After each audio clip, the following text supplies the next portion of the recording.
Thinking on Paper Book Club. Welcome to another edition, episode 3, chapter 3, creativity at the Nexus. So if you haven't checked out the other two chapters, if you're now part of the book club, you can see those where you're watching this on YouTube. You should be able to see the other videos, chapter 1 and chapter 0. Check them out if you want to. So chapter 3, I'll begin with a summary as I have the last two. Our views of creativity shaped by the Renaissance and the Romantic period. Myths of the lone creative genius and the burst of inspiration remain with us today.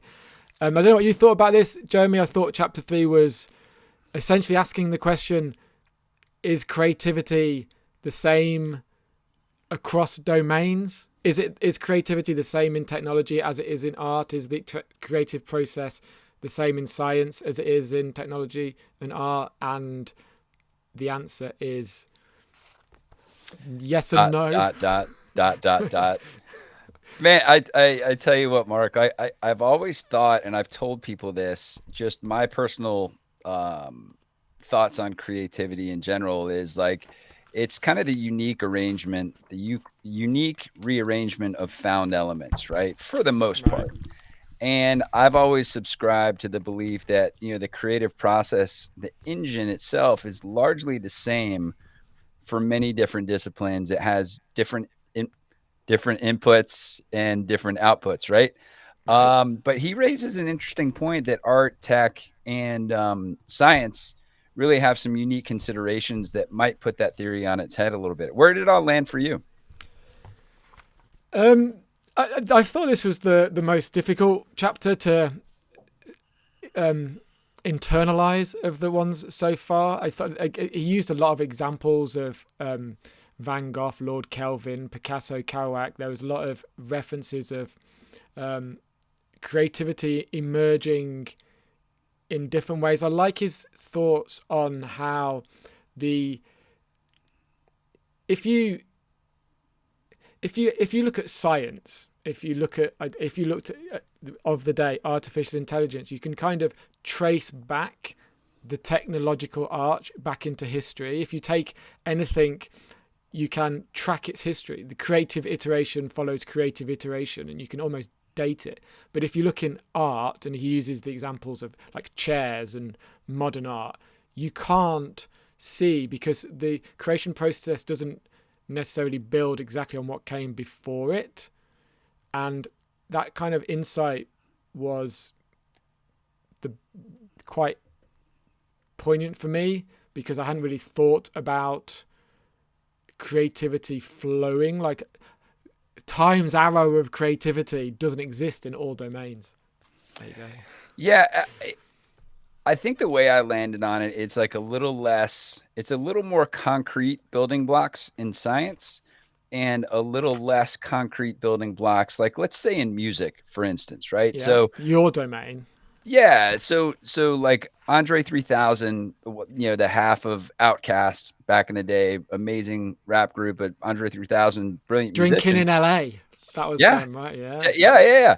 Check it So out. he came out with a new album with a friend of mine, Deontay Parks, and the reason why I bring this up is,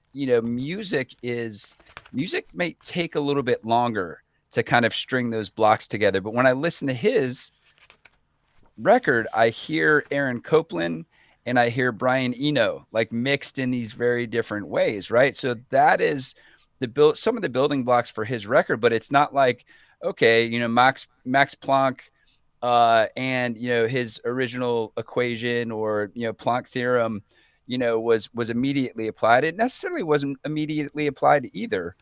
I don't know. It is a very unfigured out realm, interdisciplinary creativity, isn't it? Yeah, and with music, with your example of music, you can you can see the genres, and you can date the genres. How one genre perhaps built, maybe that's less so now. Genres don't build on what came before. Blues built on jazz, rock built on blues, hip hop built on disco. But then you couldn't see that within the genres. You can't see the creative progression so readily, perhaps. One of the things in chapter 3, and I think a lot of our Are they readers or listeners, Jeremy? Now they're both, aren't they? A lot of our Both, yeah, listeners, they're interdisciplinary digestors. yeah, Yeah. many of our interdisciplinary digesters will be able to resonate with this about the myth of genius. And there's a quote I want to read about the myth of genius because I thought it was very funny, and you probably know the one I'm going to read. Um, if I wrote down the page. So it's about eureka moments and this myth that that genius and inspiration and creativity just emerges like that. And some eureka moments are more believable than others, but there is clearly a continuum with the fully formed idea at one extreme. The epiphany is then the last piece that solves the puzzle, though the last piece is often no more special than any of the others. The electric light bulb is often used as a metaphor for inspiration or great ideas, but it would be hard to come up with the worst example in the history of technology. Edison worked on thousands of ideas for filaments before hitting on one that worked. So yeah, I thought that was pretty funny. And the myth of eureka moments and the myth of genius is probably what makes people think that they can't be creative because they don't have this like amazing aha moment. But guess what? The aha moments are generated by years of meandering, right? By years of it's the overnight success. There is no overnight success. Like there is no, well, maybe there are moments of genius inspiration, but yeah, it doesn't work like that, does it? Well, a little nod and a footnote to this that that was in the beginning of the chapter. Everything looks tidy in retrospective.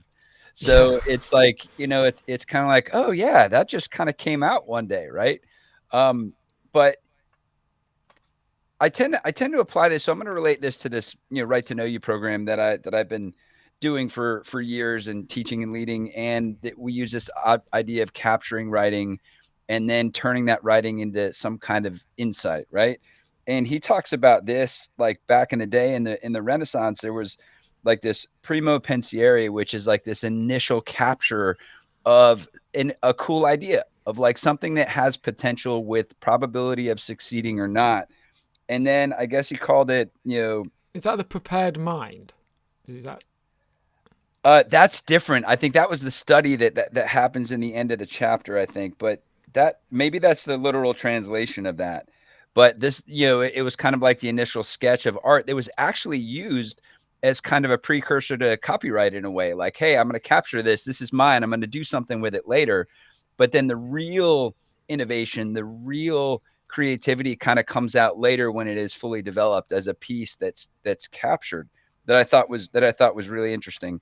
Where I go with this too is this idea, and he hinted on this earlier, this idea of like, how does creativity actually happen? Is it kind of this, is it within a domain and out, or is it outside and influence on a domain? Because the most creative ideas are called crazy by the existing systems they're attempting to influence, right?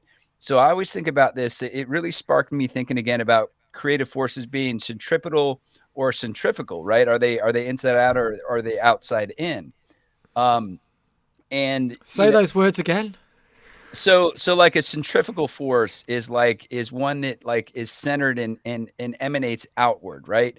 So think of like science in pre-Newton, right? So like science that kind of happens within a domain that everyone in the domain's going, yeah, this makes a whole lot of sense. And everyone agrees to it. It's the popular idea and that's how it gets spread. But then the opposite of that, is centripetal, right? So the stuff coming outside in, which is like the crazy person on the outside going, hey, the earth isn't the center of the universe, this is something else, right? But centralized systems don't like that, right? And it's very difficult for those things to operate. And he also references like that Max Planck. I think there was a Max Planck quote that talked about the only way the best ideas end up happening, especially in science, is when all the old people die and the new ideas are there to. I mean, it had to have been sarcastic, but it's like, good Lord, right? Sarcastic but accurate, possibly. I think um, some good insight there, Jeremy. You took a lot from this chapter.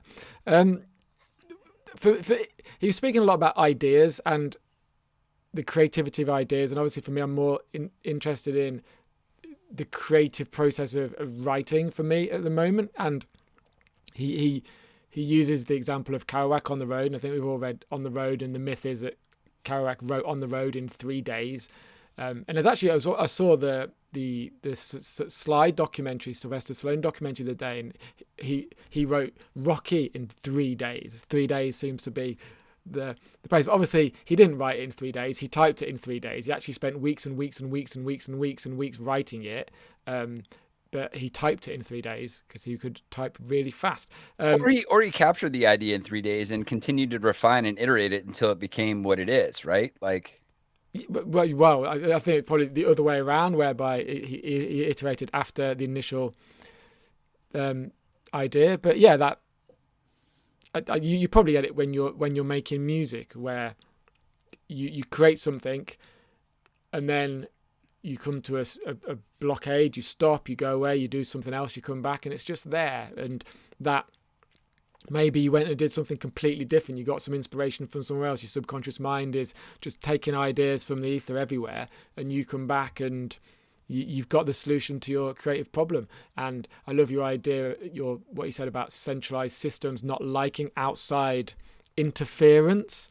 Don't know where I'm going with that. Yeah,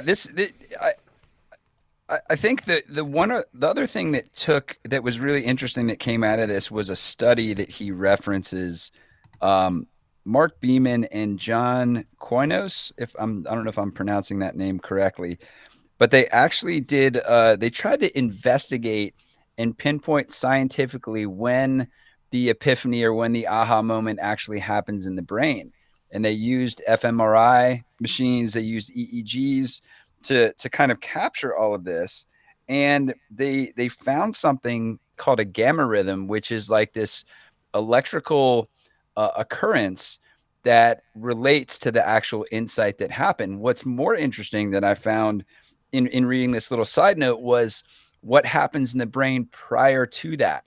And there are predictors of electrical activity in the brain that happened before an idea. Yeah, you're talking about free will, though, aren't you? Because like that's the whole idea. There is no such thing as free will, because on these brain scans, if you decide to say something or do something, your brain, it's actually already been subconsciously decided for you, and you're just reacting to what's already been decided. And if creativity is that spark comes from that same place, where yeah, it's as you look and see turtles all the way down, it's kind of like, oh my gosh, like it gets pretty complicated to think about. But this ties into the myth of just the eureka aha moment where, Mark, you're walking through the Alps and you've never thought about a cure to cancer before, and all of a sudden, boom, wow, it just hit him. Like there, the nine muses like sprinkled the fairy dust on you, and like the idea happened. But like it makes me think about another early experiment that I read about years ago, and it's not in this book, but Julio talks about very similar frameworks of like how this stuff happens. And we were never taught. Were you ever taught in school, like, hey, Mark, welcome to class today. Today we're going to learn how to be creative. All right, so here are the steps, and I'm going to write them down. And it's kind of like, it just kind of happened over time, right? Like, yeah. But what's the opposite? What's the opposite of being taught how to be creative? Because whatever that is probably what I was taught at school. Yeah, and if it was taught in school in a very distinct list in order that we had to memorize, we maybe wouldn't be creative, right? Yeah. Don't think like that. Don't write like that. Don't draw like that. Draw like this. Write like this. Think like this. That's pretty much what we learned, I think. Yeah, it's changing, but I agree. It's experimentation and iteration, I think, but that leads to these unique insights, right? So there's an old book called A Technique for Producing Ideas that I read a long time ago that was written by an advertising guy. And James Webb Young, I think, back in the 50s. And he talked about this process for creating ideas. And, it it was basically good inputs, time to think about it, and then, you know, being okay with being silly with whatever comes out, right? So he called it this curious octopus, where he just chases his curiosity and feeds this engine, and then you leave it alone. It's Yeah. why Einstein played the violin. It's not why he played the violin, but when he played the violin and stepped away from his work, the really interesting stuff happened. But you can't just play a violin and come up with the theory of relativity, right? You got to have like all the inputs on the other side of that, which I think is what Julio's talking about in this myth of the creative genius, right? Yeah, I agree. Obviously, just on a more, what's the opposite of genius? Um, what is the opposite of genius? Well, what is genius first, and then we can define the opposite. Okay. Well, just thinking for me on that, how you just defined it by James Webb, was it? The idea of good input, thought time, and then output, and then refined over time is essentially what I do when I'm for my work. Is my input is curated to be good in what I deem to be good, essentially classics. I try to filter out as much garbage as I can, and then time and output. And I think that's the equation that your guy James Wood has, is the most actionable one for most people who aren't trying to solve cancer and who aren't trying to come up with the theory of everything, who are just trying to do their jobs in mostly kind of Web3 tech areas. That it's your input equals your output. Well, so let's talk about that's a really good point. So let's talk about the really applicable nuggets out of this, right? That someone managing a team of 15 or 20 people, or someone running a company of 100 people, like, what is the key equation to this? And I think one thing specifically is very hard for structured businesses to do, is to understand the concept of slack in the system doesn't make you a slacker, right? So if you block off 90 minutes to think big on something, but there's no tangible output, and you can't, Mark, what project are you coding this effort to, right? Are you coding this to this project or that project, right? There has to be time and space to try and connect dots in a big way without tangible output. And I think that's what many companies that I've worked for as an employee, but also as a consultant from the outside, resist that, because they want to see the full calendars. They want to see the full schedules. They want to see effort tied to project tied to revenue, which is an important piece. But I think if you're going to get a good nugget out of this chapter, I think that would be a really good one for me. Also a very difficult one to actually execute as well, because I think it's everyone's guilty of wanting immediate action, immediate results. The idea of just doing something for the sake of, or thinking for the sake of thinking. I mean, good luck trying to get past that one by your boss. Well, that's why the boss. That's why we have to give them this book and let them read it. The Nexus. Right. So this has been a walk through chapter 3, among other varied paths that are tangentially related, hopefully. Mark, any closing thoughts on this one?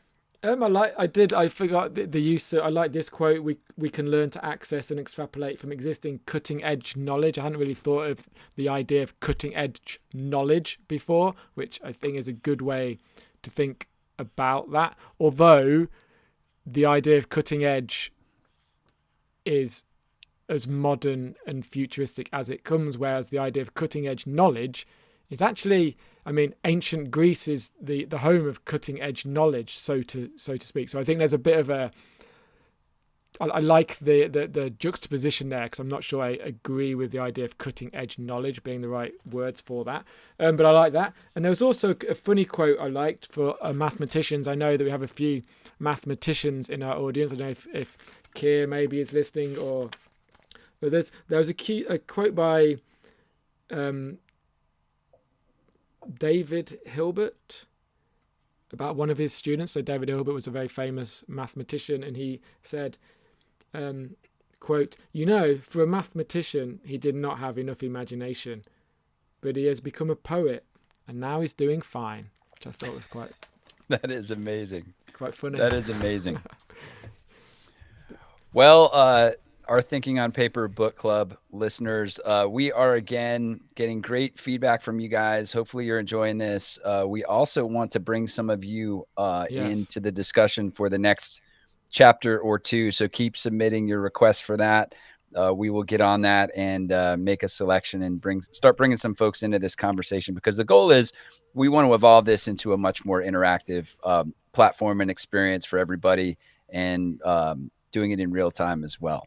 Yeah. On that note, so thinking about the next book, the second book. So obviously we're going to have to take ideas from the community, try and come to a consensus on what the next book will be. So if you have any ideas, send them to us, thinkingonpaper.xyz, if anyone's still here. Take it easy, guys. See you next time. Bye.